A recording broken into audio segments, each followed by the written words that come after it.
avoid messy accidents. Get better stopping power with your brake pads. Callahan brake pads. You never know when you'll be driving in the road and there will be a truck tire that you need to avoid and save your family. Callahan Auto. We really care about what's under your hood. Well, it's a big show. Welcome to the Fade Route It's a big bad show tonight. with DNZ. Yeah, it's a big show. Here are your hosts, Crank it up, turn on them lights. DNZ.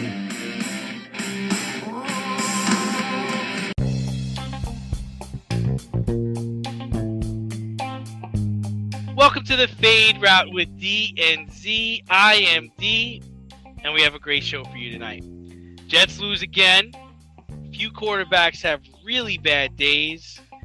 And we also talk about Josh Allen and the Bills. But we're going to begin today's show discussing the LA Rams. Odell Beckham decided to sign with them, giving them a plethora of talent now. Despite losing to the 49ers on Monday Night Football 31-10, they seem to have everything they need to win this year. Von Miller, non-factor in the game, but we assume that he is going to get to his elite pass rusher style. So I ask you, Z, what will stop Matt Stafford from delivering a Super Bowl to LA? In short, Matt Stafford. So, we didn't even touch on, let's touch on the Odell Beckham thing because, he cleared waivers. We had our ideas of where we thought he would go based on need, based on style, and the Rams didn't seem like a likely fit at the time. Just because or third banana, as it were, to Cooper Kupp and also Robert Woods. Now, with the Robert Woods, that definitely opens up some touches for Odell Beckham Jr.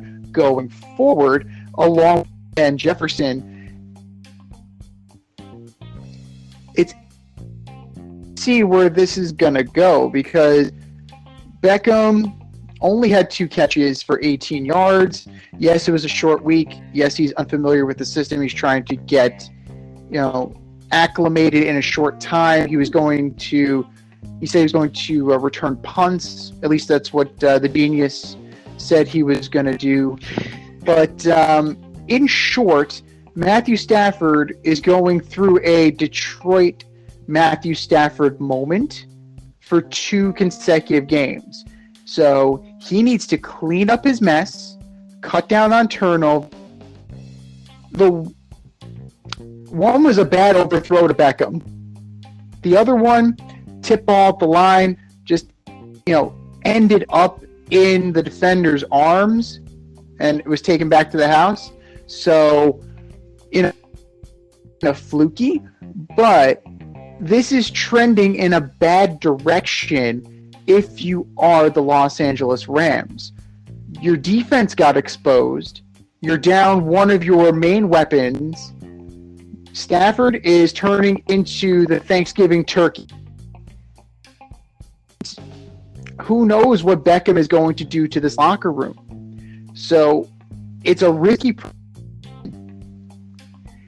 This team is ready to go. It's a win now team. There are no excuses. No draft so, and they've not exactly like that. Les Snead's kids got him the that coffee mug said "fuck them picks," and clearly he is living up to that mantra.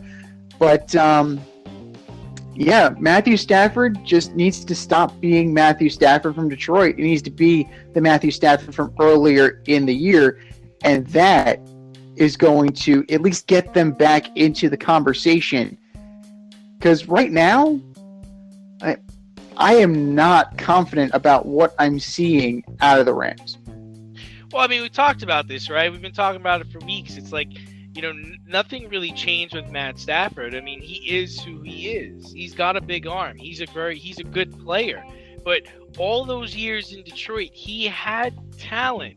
Maybe not the best coaching, maybe not the best situation, but he had one of the best receivers for that time on his team. Mm-hmm. But not being able to beat divisional opponents will certainly hurt their chances, right? For the second straight week, he throws a pick six, and again, it really wasn't his fault. I'm not going to put it all on him. They're currently 1-2 in the division. They seem to be like a team that's going to play better when they have a lead. So their pass rushers can rush the quarterback.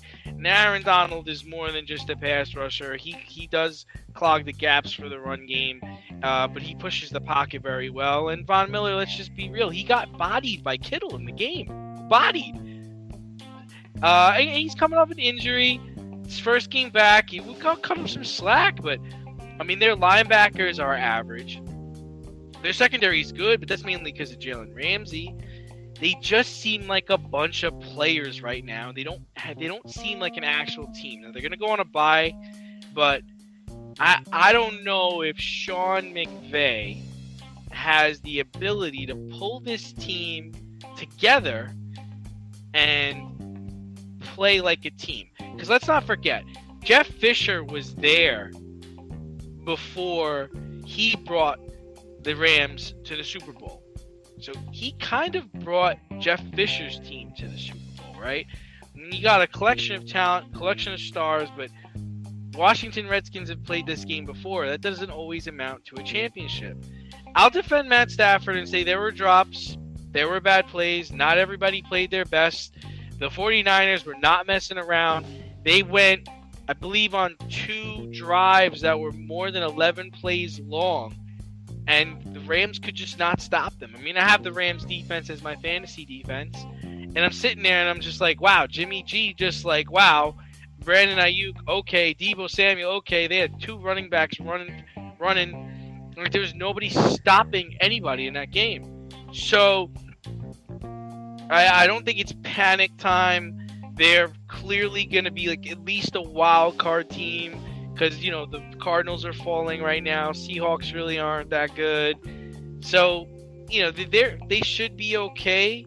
But this whole idea that they were going to blow everybody out and they were going to build kings of the castle because they got Odell Beckham Jr., it's just not going to happen. And you could almost see this story happening, right, where they get to a divisional game or they get to a conference championship and they got to play Tom Brady.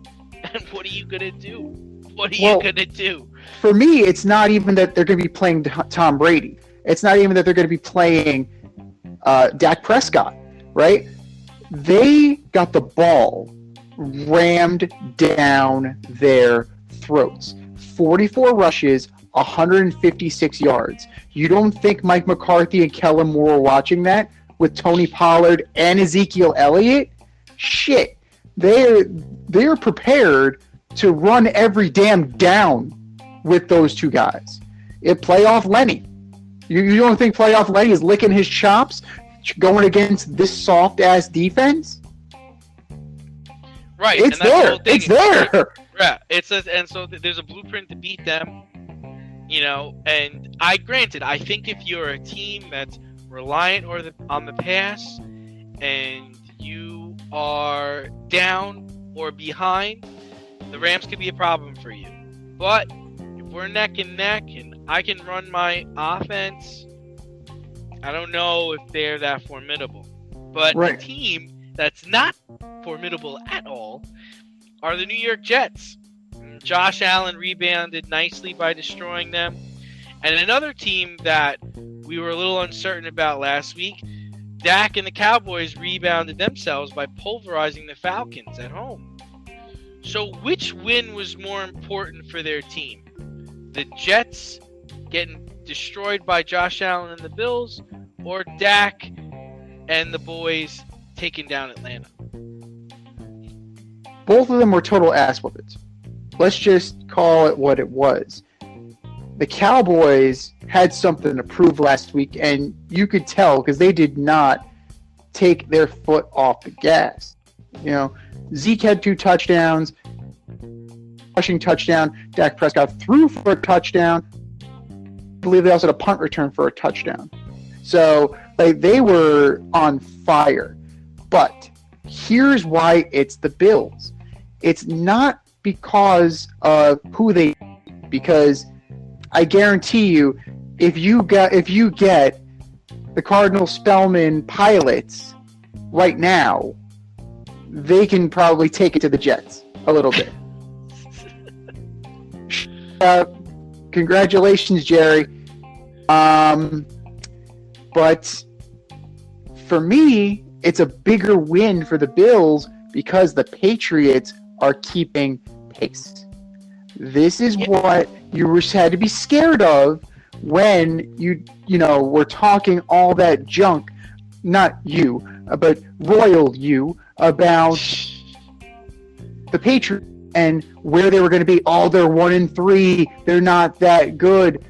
They're clicking at the right time. This is exactly what Bill Belichick wanted to do.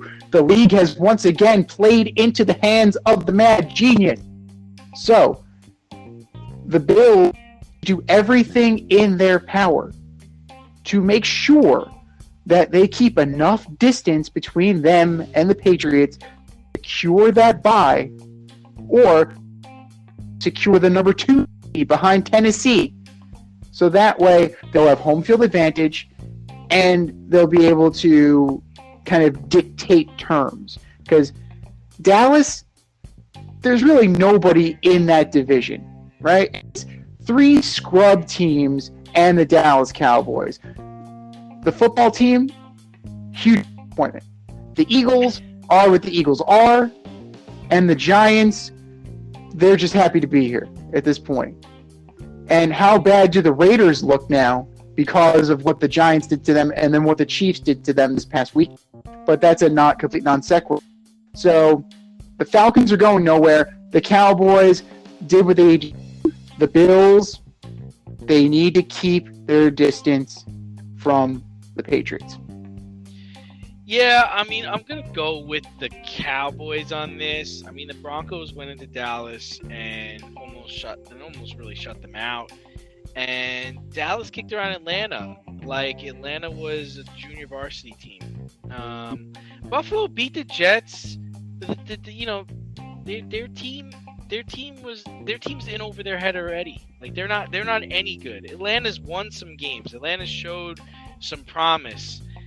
Jets have been going backwards since Mike White beat the Bengals. So, to me, Atlanta is a much more competent team. That was a victory that the Cowboys really needed. They really needed to flex their muscles against them. And now they can move on to this week where they play the Kansas City Chiefs. Well, that's definitely looking like a more formidable matchup since now the Cowboys and Chiefs seem to have righted the ship somewhat. I mean, we'll see how they do against each other. But the Jets, we had hope. You had hope that Mike White fever, and in sports talk radio circles, it was being compared to Linsanity.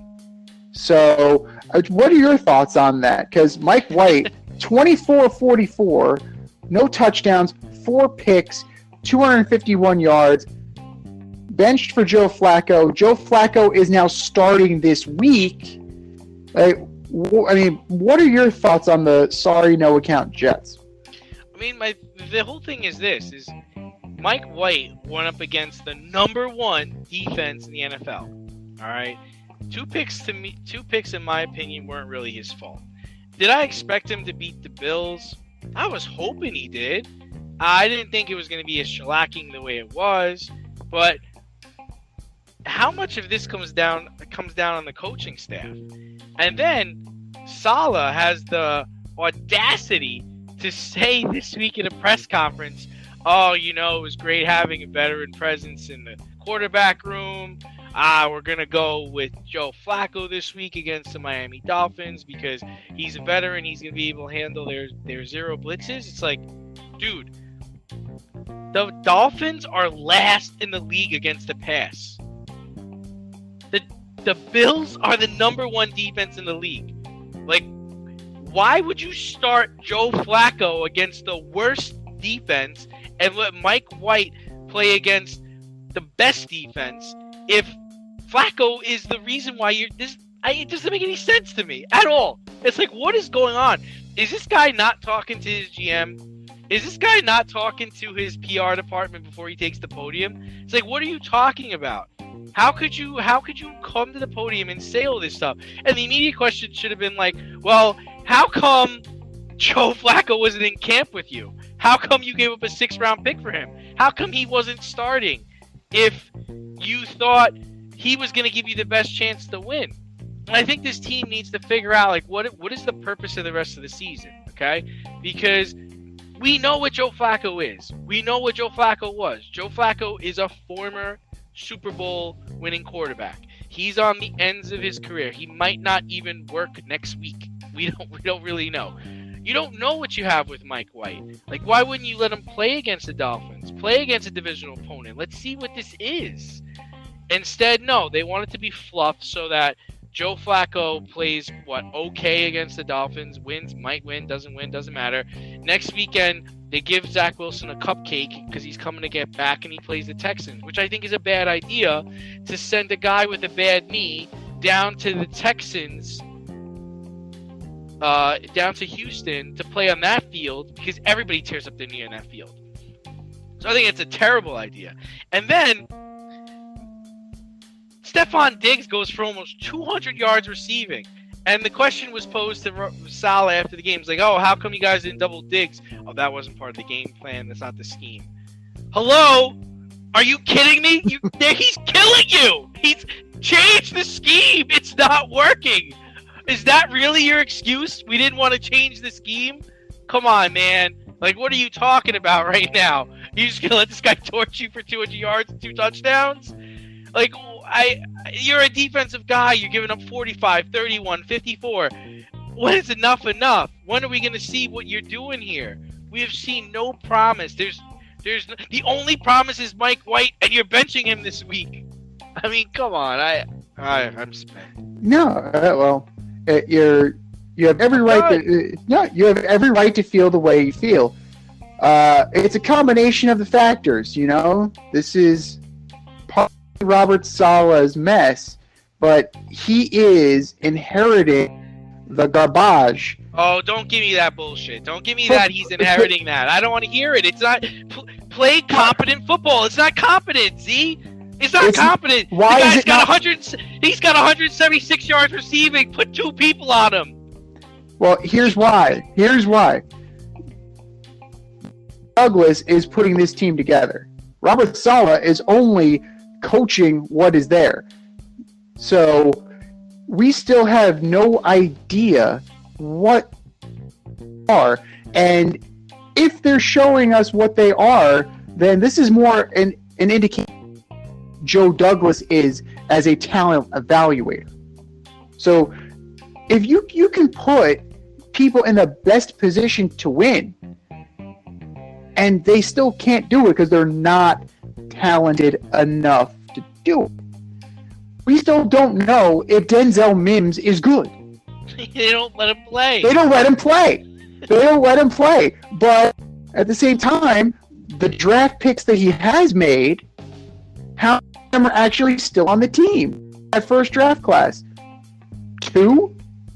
I know more than Carolina. Everybody seems to be going from the Jets to Carolina. So then they ask him, oh, are you going to assume, defensive play calling duties because the defense is getting destroyed? No, we're going to stick with the defensive coordinator. So what changes are you making, Robert? Like, what are you doing to win next week? You're bringing in Joe Flacco, who got beat by the Dolphins 24-0 last year when he played against them, threw three interceptions, and there was 5 turnovers in the game. Like, what did Joe Flacco do last year that he's going to do better this year? It's the same defense. They got the same players. There's no difference on Miami. No, there is no difference on Miami. The only difference is that they might steal. The Jets may steal a win. They could, sure. Because they're so unsettled at the quarterback position. Tua is shook right now, and then he has the bad finger. Brissett may get burned because Tua has a bad finger, but Brissett's also, and they totally foobarred this whole situation when they decided they wanted to go big game hunting and courting Deshaun Watson. So that room was lost a long time ago. So the Jets can very well, I mean, we sincerely overrated the Dolphins. We thought they were going to be bad, not as terrible as they've become. This team had playoff aspirations, at least minor playoff aspirations, based off of last year, and they totally have underachieved. So the Jets could easily pick them off. Flacco, if they could keep him upright, I mean, he'll give them as much of a chance to win as Mike White would have. I don't want to hear Xavier Howard and Byron Jones and this, because at the end of the day, the Jets don't push the ball down the field anyway. Like, if you see how Elijah Moore plays, he's their number one right now. Everything is underneath. And Jones, they run deep with the receiver, and the Jets just don't play that. The one guy who can do that can't get his ass off the bench. So it's a friggin' shit show, and that's putting it mildly. And he's what more can you say about Saleh? Like, he's doing what he can with what he's got, and he's, now all of a sudden answering the critics like Rex Ryan.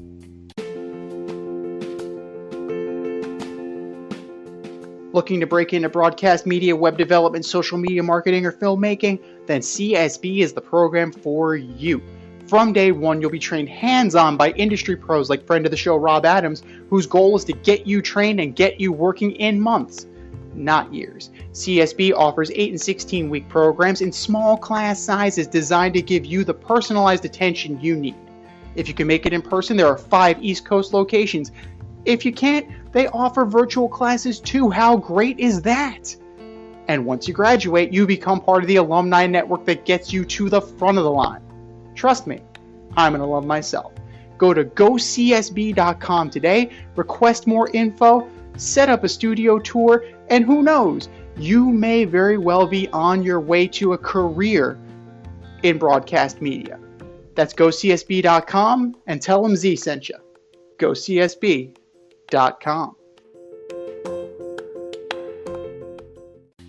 Well, Mike White certainly didn't have a good day, but there are a bunch of other quarterbacks that didn't have a good day either. Baker Mayfield, Russell Wilson, Jeff Goff. They were abysmal, right? I mean, you had Russell Wilson lost 17-0 against Green Bay. He's not won a game in Wisconsin since college. Mayfield lost to the Patriots in Foxborough 45-7 and left the game with a knee injury. Again, we were talking about Mike White. He was picked off 4 times against the Bills and had to be taken out in the fourth quarter. And Jared Goff had 54 yards passing at halftime and tied the Steelers on Sunday. So, Z, I ask you, which quarterback had the worst weekend?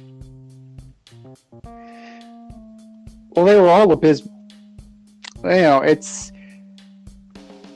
Mike White. I mean, what'd you expect? We've gone over it. The number one overall defense. And, the 4 picks are unsightly. 50 yards. So, in that regard, okay. There was a little modicum of success, a little something that you can hang your hat on. Russell Wilson, first game back from injury. Finger was shaped like a shepherd's crook at one point. Had to be had to have a pin inserted, and the tractors of the world. It's kind of hard to say that Geno Smith couldn't have done better than 40 for 161 and 2 picks. That's a legend superstar of the week kind of territory. I tend to forgive Russell Wilson because it is his first week back. So That leaves you with Jared Goff and Baker Mayfield. Jared Goff, like, how do you go from taking a team to the Super Bowl? You go from that to falling drastically to where you had 60 yards at halftime, and he only threw for 114 total yards. Yes, I understand that the Lions are winless, but they're trying. They're actively trying. But it's just the quarterback is not there. And Baker, 11 to 21 for 73, got knocked out of the game, had a touchdown, had a pick, got knocked out with the numbers are the most gaudy, but I'm going to have to go with Jared Goff. Just for the simple fact of, like, it was just so mediocre that it leaves a bad taste in your mouth. Yeah, I agree with you. I'm going with Jared Goff as well. Like you said, this guy played in a Super Bowl a few years ago, when he finds himself running for his life on a daily basis as a member of the Detroit Lions. A talk is that he might even play this week. I don't know if he's faking an injury, but he's just like, I'm really just done. I'm not going back out there. You can't make me go out there. On something, cut me open. Did you see the overtime in that game? It was awful. It was both teams just didn't want to win. They couldn't even get first downs. It didn't look like anybody to win the game. It was Pittsburgh without Ben Roethlisberger is just like, jeez. I know, but they also had an excuse because they had Mason Rudolph. They had a backup in. What was Detroit's excuse? They had their starter. They had their guy, in theory. So, it's just great. Yeah. So, to go back to Russell Wilson for a second, do you think he rushed himself back a little soon, or do you think Pete Carroll's coaching a little tight right now? No, I think he was too soon. Packers do play very good defense, but I've hurt my finger on my throwing hand, and you just don't feel confident delivering the football where you want it to go. And the worst part about it is it doesn't go down; it goes up. So you sail passes, and that's the ones that get picked off. And he's a kind of guy that prides himself on. If you think about Russell Wilson, he doesn't thread the needle. He throws fastballs, and most of the time there's space between him and his receivers. So he probably really just doesn't trust his finger at this point. He doesn't trust his arm, and they're going down. Seattle's not heading in the right direction. Who are they going to beat? They're not going to go out there and beat the Rams or beat the Cardinals or even really beat the 49ers. So I think they're going down. That pick is going to turn out to work out for the Jets. And well, in theory, yes, but do you trust? Is the question. No. And staying in that division a little bit, Arizona's lost 2 of their last 3, and the Patriots seem to be surging. Which team do you believe more in at this point in the 2021 season? Well, the Arizona Cardinals right now are just ravaged with injury to critical players. Chase Edmonds is on the IR. Has been injured. DeAndre Hopkins has been injured. And Colt McCoy was injured in this past weekend's game. They had to go. Boop.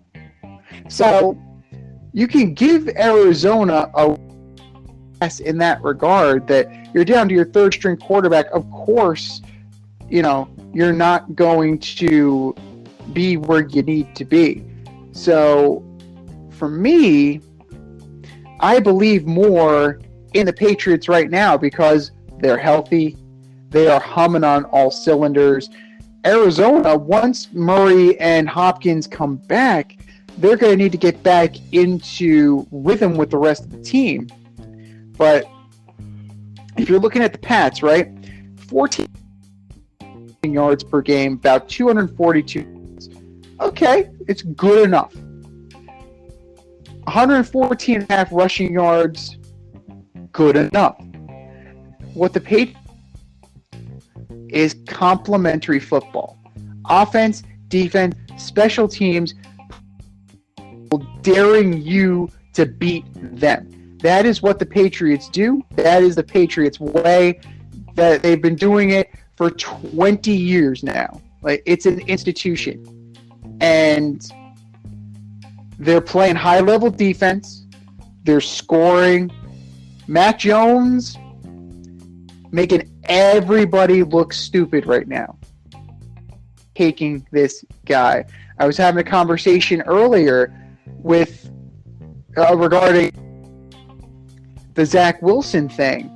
I'm just like, it was the wrong pick. The Jets fell in love with the pro day.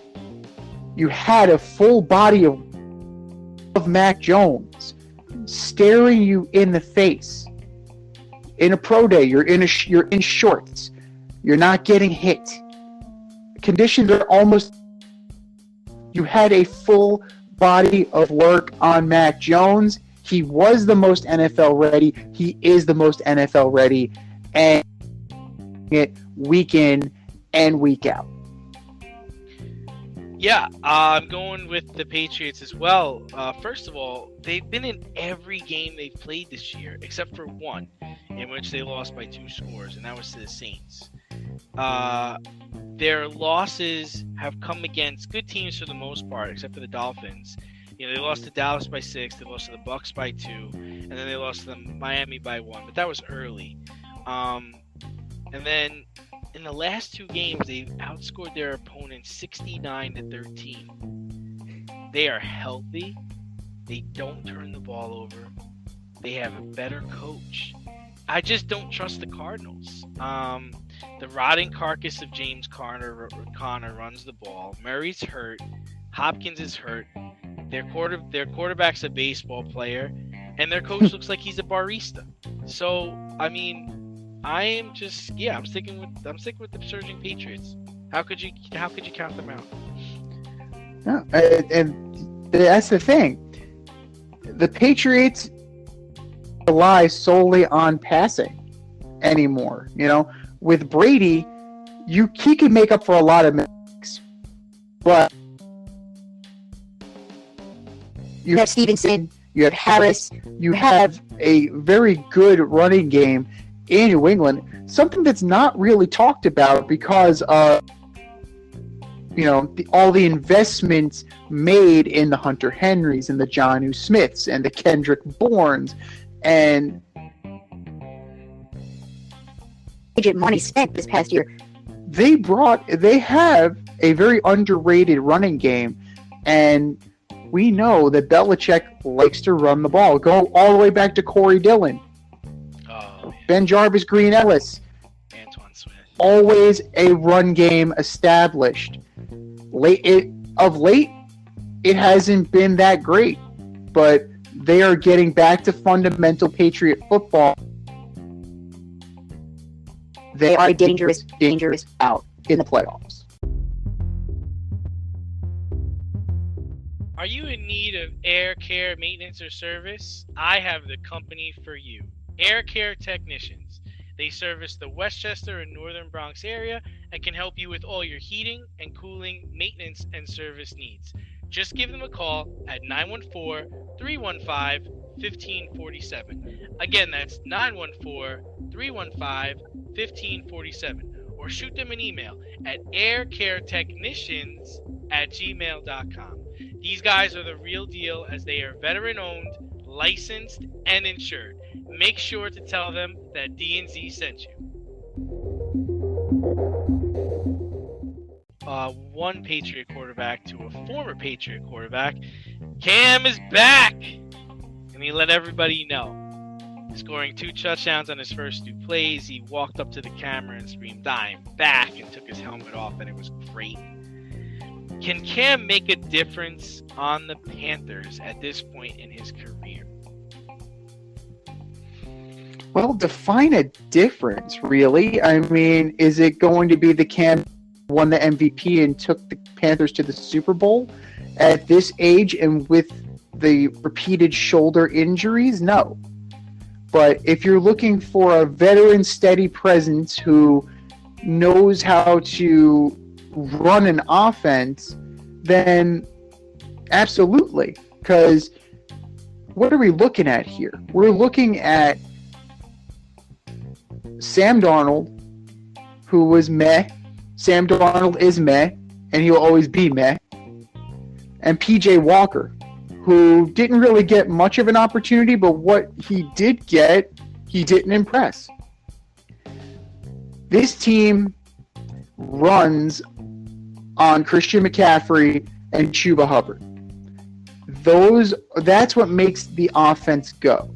Then you can establish your DJ Moores and your Robbie Andersons and go from there. But they need to attack with their legs. And Cam Newton brings that element to the quarterback position. We saw it a little bit from Sam Darnold, but not enough that, you were wowed by it. At one point he was leading the rushing touchdowns, but that's long since gone. But Cam Newton, just if he can dink and dunk his way down the field and make sure he gets the ball to McCaffrey and to Hubbard, he can definitely guide them to at least a wild card. I don't see why he couldn't. But to me, the X factor, as usual, is Christian McCaffrey. Can you really count on this guy? And frankly, the answer is no. Well, I think we're going to find out this weekend. He's going to play against his old coach, Ron Rivera, who didn't want him despite losing Ryan Fitzpatrick earlier in the season, decided to stick with Taylor Heineke instead of going with the former MVP. If he's able to throw the ball to Robbie Anderson and DJ Moore, they're going to have success because McCaffrey is back. I know you don't trust him, but he's back. He's there. He's catching passes. He amassed for over almost 150 total yards in the last game. They get the Dolphins after they play the Redskins. That's a layup. And then they get the Falcons. A little bit of a speed bump, but I think they could beat the Falcons. And then they get the Bills, Bucks, Saints, Bucks. That's the run towards the end of the season. So we're going to find out. I like Cam. I've always been a fan of Cam. And you think about the Panthers sitting at home. Like if they lost Sam Darnold 2 weeks ago. Oh no. Let me start over. If the Panthers lost Sam Darnold back in October, should we sign Joe Flacco or should we sign Cam Newton? This is a tough one. I think we're going to go with Cam Newton. Like, come on. Like, he's clearly going to be – and their team plays defense, right? Panthers play defense. Well, hang on. Now, if I'm choosing between Joe Flacco and Cam Newton for this particular offense, I have a little pause there because if I'm trying to get the ball downfield, Joe Flacco still has some arm on him. He can still get the ball down the field further. It's a question of whether or not he can be upright. So if you're getting that deep ball to Robbie Anderson, I'm gonna trust Joe Flacco more than I trust Cam Newton and the arm that we've seen from him in New England. Yeah, I mean, Miami's definitely licking their chops this weekend. They can't wait to get the piñata that is Joe Flacco. But listen.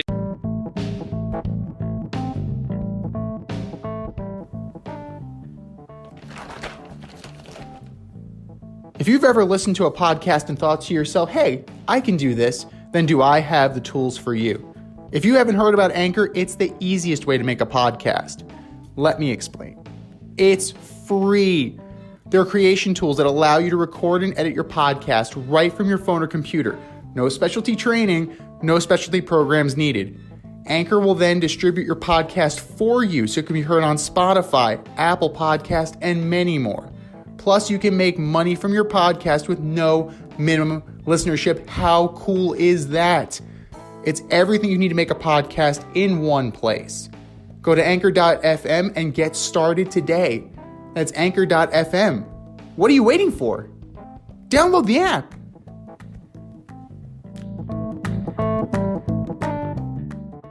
So, yeah, I'm excited about this next segment. I mean, we teased baseball free agency last week, but we did not really dive into it.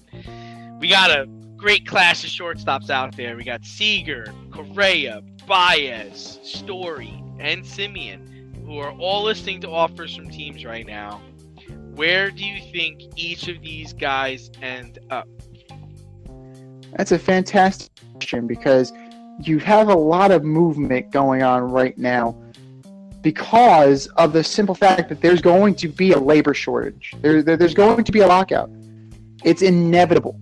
So Inevitable. It's inevitable. it is Thanos. It is inevitable.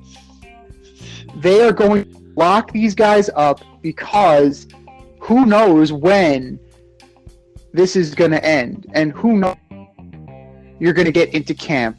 So as fits go, kind of have to take it one player at a time. The best of the bunch talent-wise is probably Carlos Correa.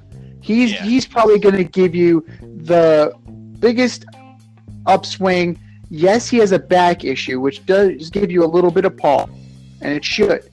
But for a shortstop for sure.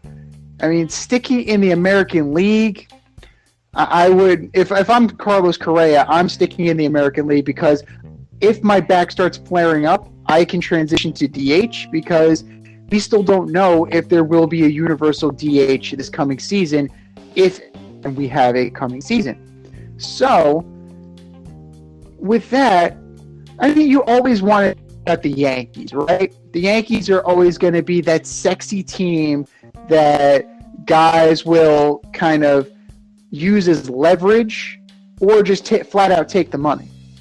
And Carlos Correa can definitely be that kind of guy. All depends on what he wants to do. I can see the Yankees definitely being aggressive on Carlos Correa and possibly landing the big fish. But they already have a chemistry problem in that locker room. And I don't know if adding Carlos Correa... But, and for me, I would prefer Corey Seager on the Yankees because he's left-handed. And that is important because I don't know how much he wants to come East Coast, though. But yeah, I agree with you. Yeah, but with Corey Seager, though, like with that left-handed bat, it definitely plays a lot better because of how right-handed that lineup was until they got Rizzo and Gallo. Javi Baez, please go back to the Cubs. Stay away from the Mets. Just go back to the Cubs. We'll take the L on that one. And you just via con Dios. Chicago. They just want to enjoy El Mago. So please go. It's fun. Trevor Story. To me, this depends on whether or not Carlos Correa ends up with the Yankees. Because the Blue Jays can certainly use Story as a second baseman to go along with Bo Bichette if they lose Marcus Semien. The White Sox can use him as a second baseman because we don't know. I mean, Nick Madrigal might not be healthy this year. Might be a really good fit, actually. Trevor Story to the south side of Chicago. I think that would be a really good option. And this is tough for Marcus Semien. He's probably finished third in the MVP voting this next season, and there really is no logic around the league.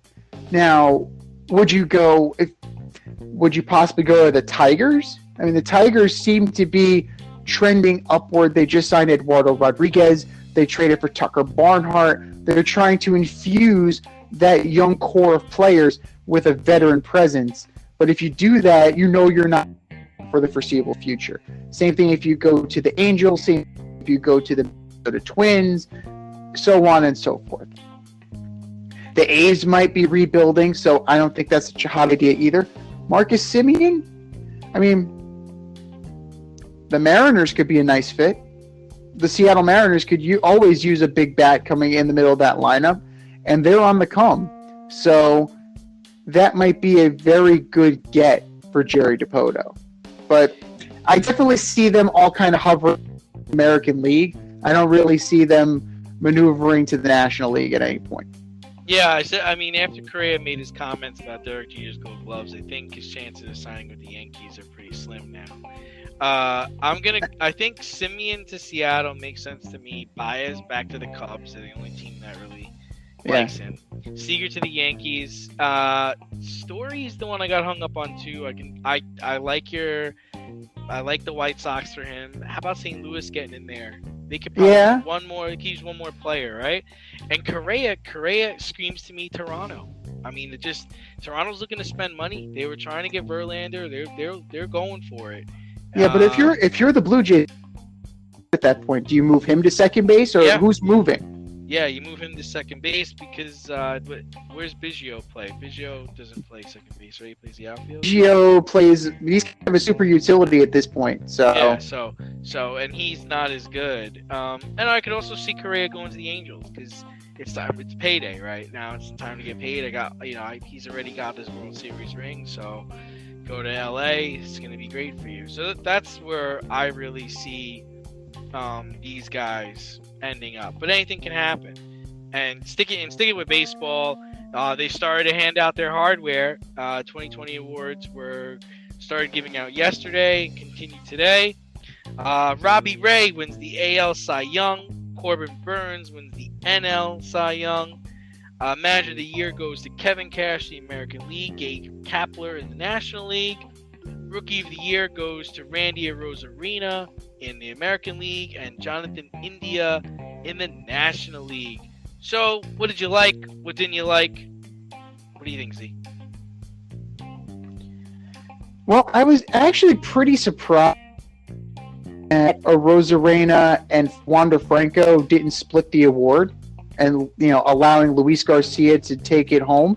Because if you're looking at Franco's numbers, you're looking at 288, 739, maybe pretty decent numbers. Arozarena, 274, 20, 69, very similar in that regard. Arozarena and Franco, both electric players in their own right. And, Garcia, they just needed somebody to kind of round out the field, I think, because you're looking at 11-8, 348. Decent, solid, unspectacular. As far as that,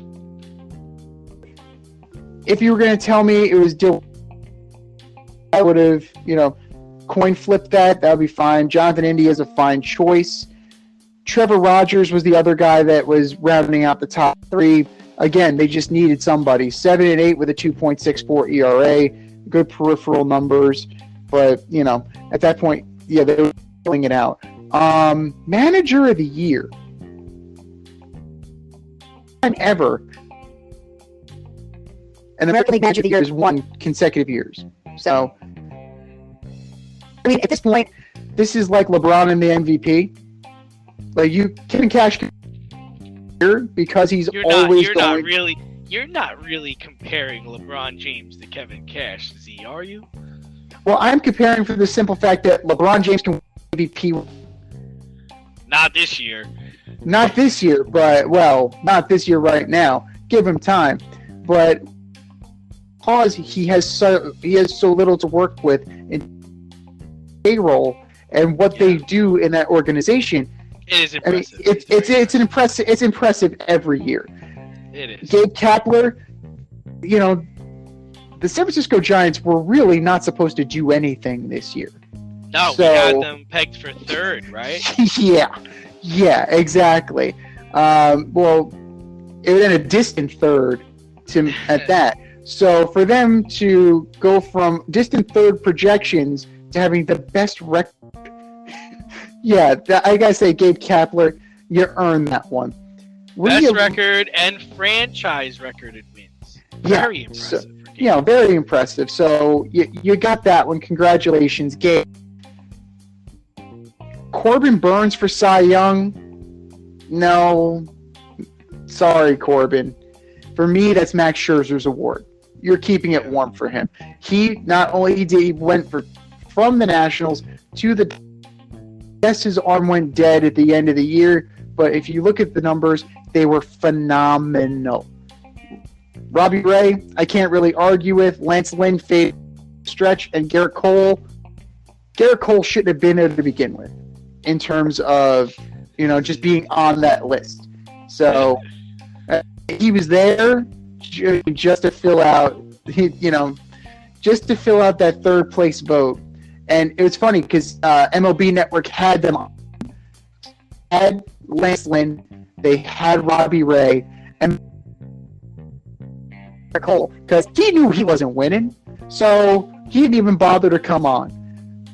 That's where those are my thoughts, and we'll see what happens because MVP still needs to be discussed, and that's going to be very interesting. Yeah, I mean, Gabe Kapler deserved it. I would have liked Dusty Baker. I know it's a regular season award, but I thought Dusty did an amazing job with his team this year after losing Springer. Most of his players were hurt all year. No Verlander. Bregman was hurt. Altuve was hurt. And they managed to make the playoffs and get to the World Series. Very impressive. And I'm with you on the NL Cy Young. I mean, yeah, Corbin Burns, 2.43 ERA. Scherzer, 2.46. 236 strikeouts. He joined the 3,000 club this year. Led the league with a .864 WHIP. And don't even get started on his running mate, Walker Buehler, 2.47 ERA, 212 strikeouts. Best pitcher on the Dodgers. Scherzer did it for two different teams. So, I'm not going to get all... I'm not going to raise hell over it, but, there were definitely good options out there.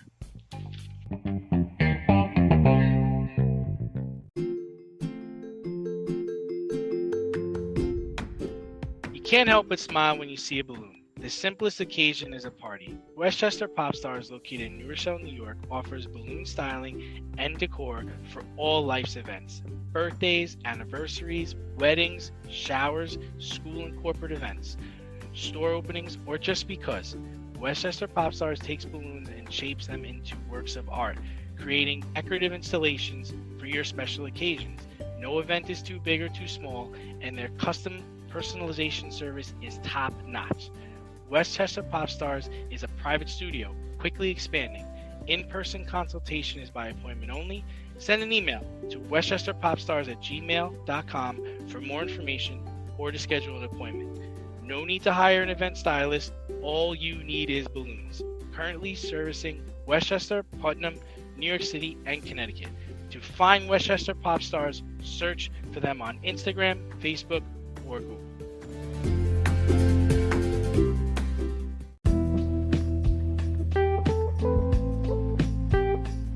Bullshit or no shit? We're going to debate this week's most controversial sports topics right now.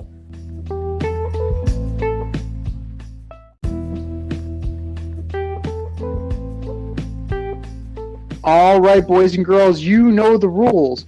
We give a statement. If we agree with that statement, it is no shit.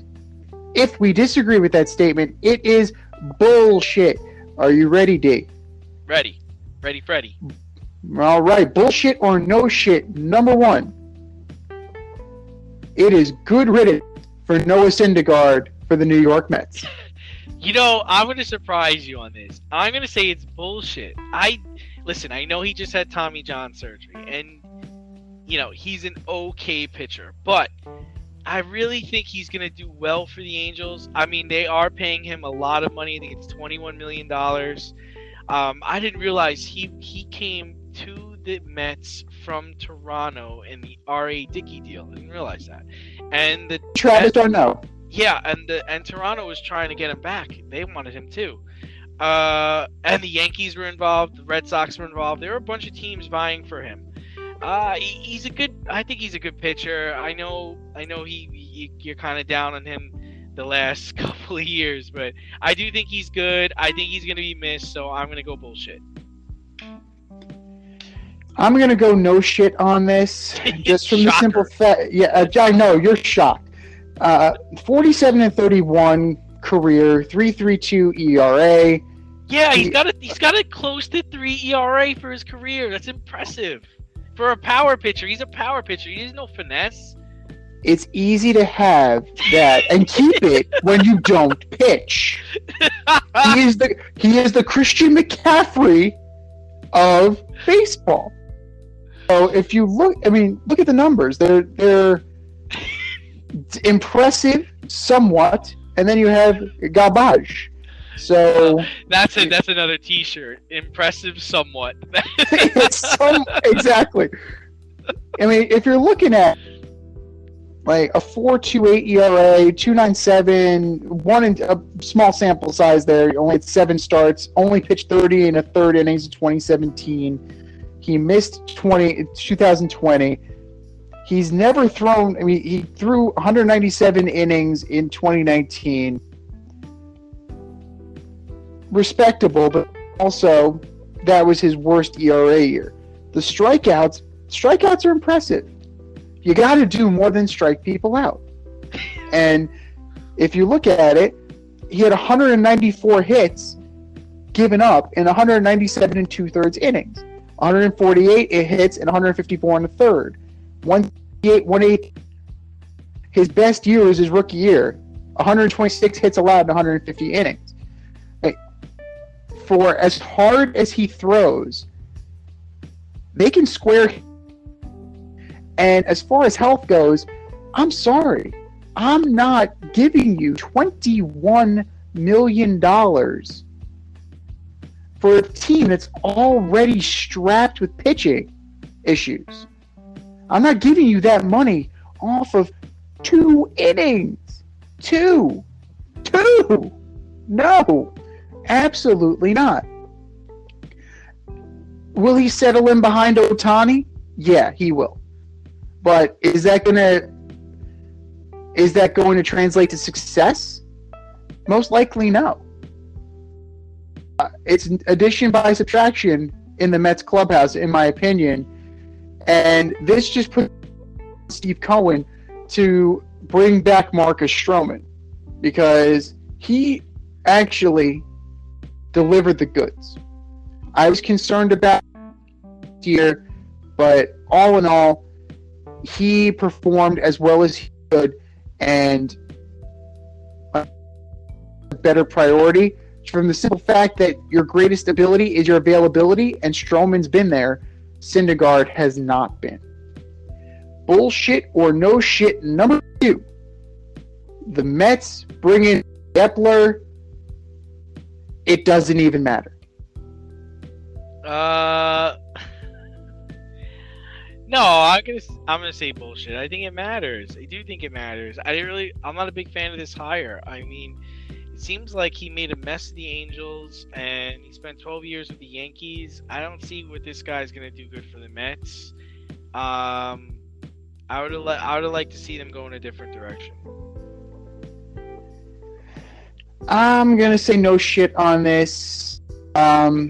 Yes, he extended Mike Trout. Yes, he was able to sign Shohei Ohtani. Yes, he was able to bring in Anthony Rendon.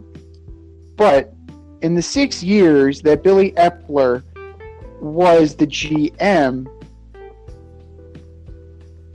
I believe one time they were over 500.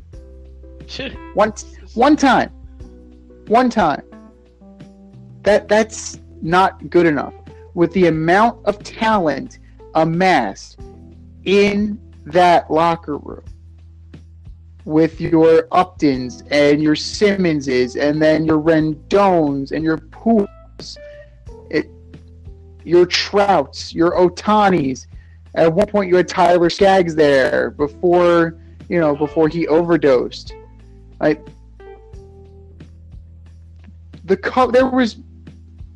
were things in the cupboard, and Billy Epler was never able to put together and get them over the hump.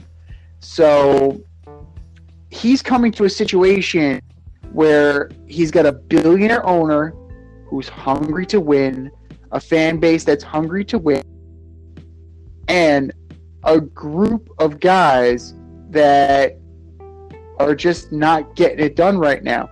It's a situation.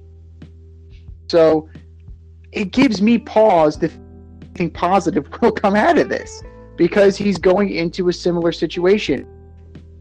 To fix the rotation, he needs to fix the pitching staff. Can he do that? He did not demonstrate he could do it in Anaheim. This is going to be a big test. They brought him in because he was Brian Cashman's right-hand man. He was in New York. He knows what it takes to win in New York because he's seen Cashman do it. Now's the time for Billy Epler to prove that he's good enough.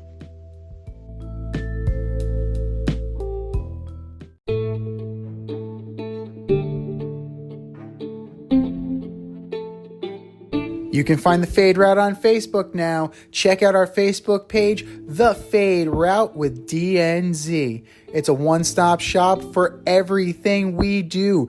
Content, link to the Fade store, all of our episodes, you name it, it is there. The Fade Route with DNZ on Facebook.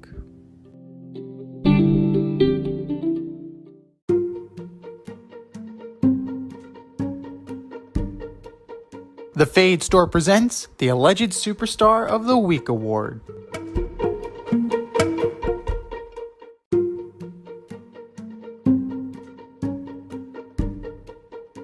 All right, boys and girls, it is time for the Alleged Superstar of the Week.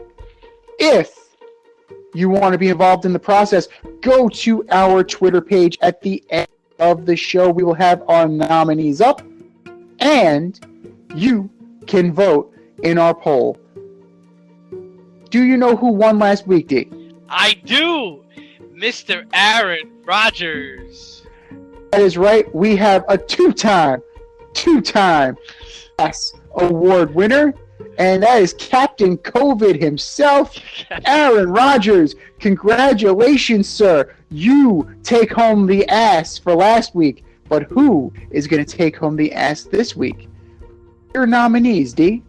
Oh man, my first alleged superstar of the week is Mr. Kevin Durant. 17 points against the Warriors. They lost at home last night. Steph Curry outscored him with 37 points and had a home crowd chanting MVP. That's what happens when you choose Brooklyn over Manhattan. Kevin Durant, you are my alleged superstar of the week. Second up is Jared Goff, the first former overall number 1 pick, 54 yards passing in the first half, seeking his first win of the season, ties the Ben Roethlisberger-less Steelers. Jared Goff, you are my alleged superstar of the week. And last and certainly the least, Robert Saleh, going with veteran Joe Flacco this week to face the 30th ranked pass defense of the Dolphins after you started Mike White against the number 1 defense in the league. Robert Saleh, you were proving to be an alleged superstar of the week. What do you got, Z? All good choices. All, in my opinion. For me, number 1, the Rams defense. Ollie. You're supposed to be a fantasy team, right? You're a fantasy team in reality with all those names. And you got the ball rammed down your throat. 44 times for 156 yards. The Niners hadn't won at home in a calendar year. Rams defense, you are my alleged superstar of the week. Sidney Crosby, Sid the Kid, tossing the Capitals' Martin February into the boards out of frustration in the Caps' 6-1 ass kicking of the Penguins on Sunday. You could have got that kid seriously injured, and you walked away without a suspension, without a fine, without any discipline. Sidney Crosby, you are my superstar of the week. And last but not least, Tom Brady. What? Tom Brady, 23 of 34, 2 TDs, 2 picks, a terrible performance against the football team. No Chase Young, no Montez Sweat. Throwing a pick, doubling over with your hands on your knees, not a good look. At least pretend like Teddy Bridgewater did. Pretend to go out there, even if it was some Olay bullshit. Tom Brady, you are my alleged superstar of the week. You know our nominees, boys and girls. It is now time for you to go to our Twitter poll and vote accordingly. Do better, boys. Do better.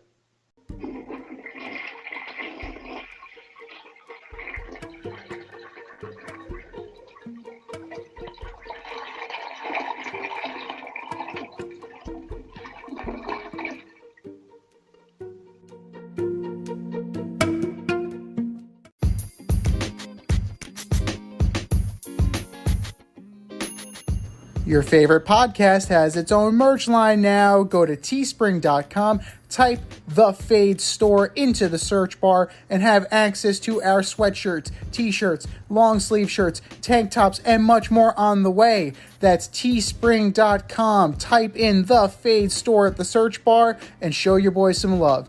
Rep the Fade Route brand only at the Fade Store, only on teespring.com.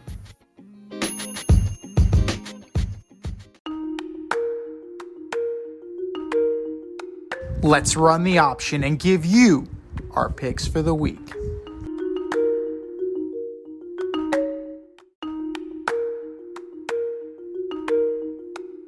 All right, is the option for week 11, ladies and gentlemen.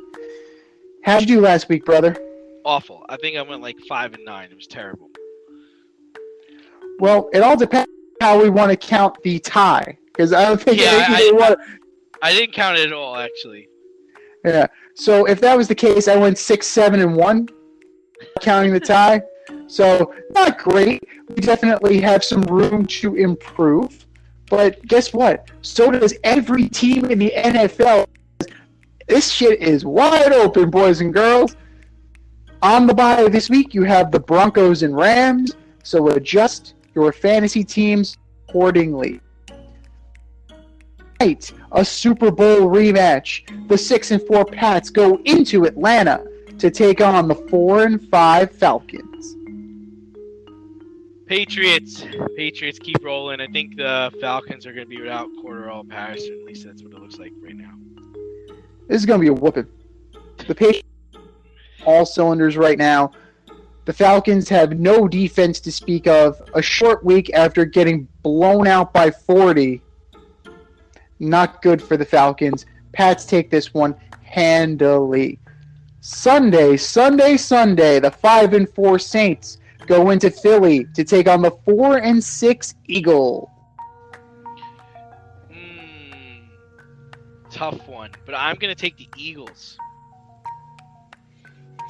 This hedges upon whether or not Alvin Kamara is healthy. Oh, yeah. So that he's the X factor, as we know. I am going to take the Saints because I like how Marcus Simeon's delivering the ball, and if Alvin Kamara is healthy, he can take the Saints close. The 3-7 Dolphins at the 2-7 Jets. Yeah, I'm going with the Dolphins all the way. Now, this might sound really bad, but Jets, Jets.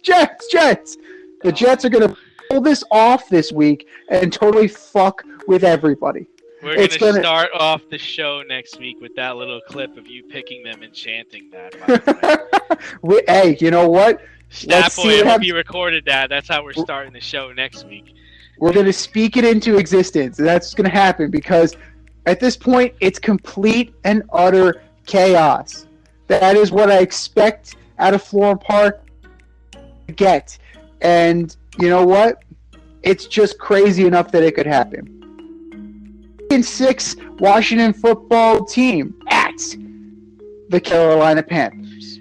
Yeah, I'm gonna take Washington in this. As much as I love Cam, I think they'll win this. I think Washington will win this game, especially after coming off of beating the Bucks.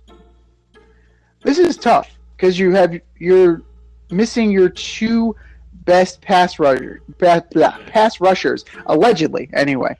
But Yeah, I think Taylor Heineke is better than Cam Newton is right now, even with the shot in the arm of last week. I like Gibson. I like McLaurin. I like the offensive weapons. Washington's going to take this one. The 5-5 Colts at the 6-3 Buffalo Bills. I'm gonna surprise you. I'm taking the Colts in this game because I really believe in the Really? Colts. I just believe in them. I believe in what they got going on. I'm taking the Colts. Well, Colts are surging. Jonathan Taylor is proving Leading to the be league in rushing. Yes, but that's kind of like a big asterisk because of the Derrick Henry injury. But you gotta, that he's there. But would he be there if King Henry was healthy? He'd be up there, but I don't know if he would be at the top. I'm gonna take the Bills. I think the defense will do enough to stifle Carson Wentz, and their offense, their offense is good enough to play with this team. So I'm gonna go with Buffalo. Buffalo by a touchdown. The 0-8-1 Lions at the Cleveland Browns. Do they get their first win this week? Negative Browns. Oh, God. This is going to be a terrible, terrible matchup. Goff might not play. Baker Mayfield might not play. If it's down to Case Keenum, he actually runs that offense better, more professionally than Baker Mayfield. I'm gonna go with the Browns too. Browns by a field goal. The 4-5 49ers at the 2-7 Jaguars. I picked up the 49ers for my fantasy defense this weekend, so I'm taking the 49ers. You gotta like what you saw from San Francisco. The only thing that gives me pause is that they are traveling to the East Coast. But Duval. yeah, there's nothing at Duval right now that makes you think that this is going to be anything other than an ass whooping. I'm going to take the Niners. They're going to run it down their throats too. The 1-8 Texans at the 8-2 Titans. Speaking of ass whoopings, Touchdown, Titans. Going with the Titans. big day for Adrian Peterson. You heard it here first. Titans go to 9-2 pretty handily, and the Texans get ready for Zach Wilson.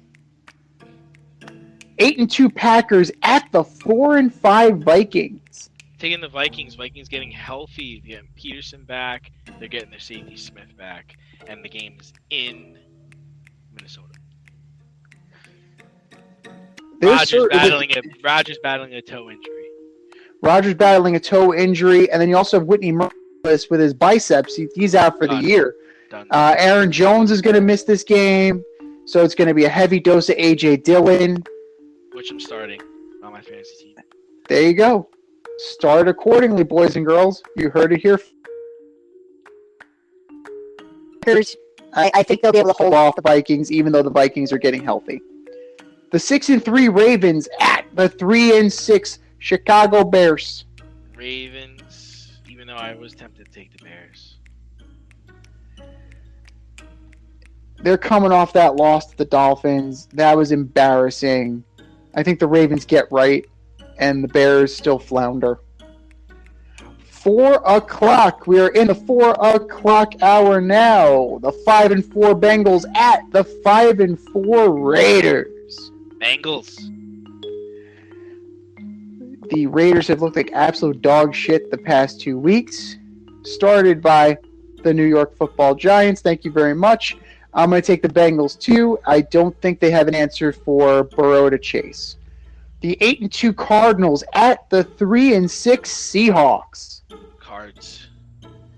Even with all the injuries. Yeah, I think they. I just don't like the Seahawks right now.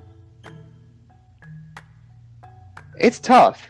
Like, if I was a man, I would pick a tie. I mean, if why not? Why not at this point? I'm going to take the Cardinals because they have more talent, and talent should win all. It should trump all, but yeah, I just have a bad feeling about this game. I wouldn't touch this game if I wasn't doing it for the show. I do it for you, the people. The 7-2 Cowboys at the 6-4 Chiefs. Yeah. Taking the Cowboys. This is hard. This is definitely hard because you have Mr. Diggs, Trayvon Diggs, and I think Patrick Mahomes is going to get to know him this week. I'm going to take the Cowboys as well. It's not gonna be pretty. The Sunday special, you're looking at the 5-3-1 Steelers at the Chargers. Chargers, because I don't think Ben's playing. No, Mason Rudolph is in this week, so that means everybody takes a hit. So Chargers, not particularly close, and yeah, it's going to be ugly. It's going to be ugly. Monday night, the 3-6 Giants at the 6-3 Bucks. I'm taking the Bucks. This could be a very dangerous game. Giants played them tough last year. They were one play away from victory. A pissed off Tom Brady in the regular season is not something I want to go up against. I'm going to take the Bucks as well. This has been the Fade Route with D and Z. Thanks for tuning in tonight. Catch our podcast Wednesday nights on Anchor, Spotify, or wherever you listen to your podcast.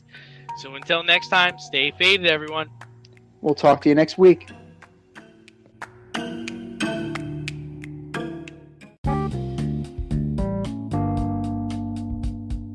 If you want to get in on the action, we want to hear from you. Hit us up at Fade Route Podcast on IG, faderoutemail@gmail.com, or slide in our DMs at Twitter at FadeRouteDNZ. Questions, comments, picks, segment suggestions, you name it. We want to hear from you. Get at us, in crowd.